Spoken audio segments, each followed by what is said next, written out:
புதுவையின் முக்கிய அரசு கல்வி நிறுவனங்களில் ஒன்றாக விளங்கிய புதுச்சேரி பொறியியல் கல்லூரி புதுச்சேரி தொழில்நுட்ப பல்கலைக்கழகமாக தரம் உயர்த்தப்பட்டது.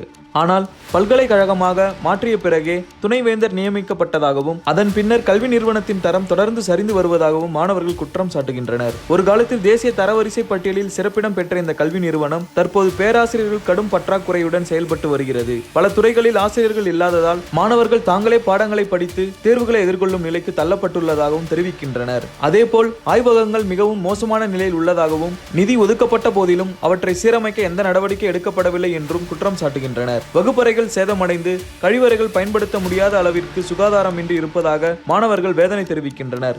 பல்கலைக்கழக வளாகம் முழுவதும் குப்பைகள் குவிந்து கிடப்பதாகவும் பன்றிகள் வளாகத்தில் உள்ளதாகவும் கூறுகின்றனர்.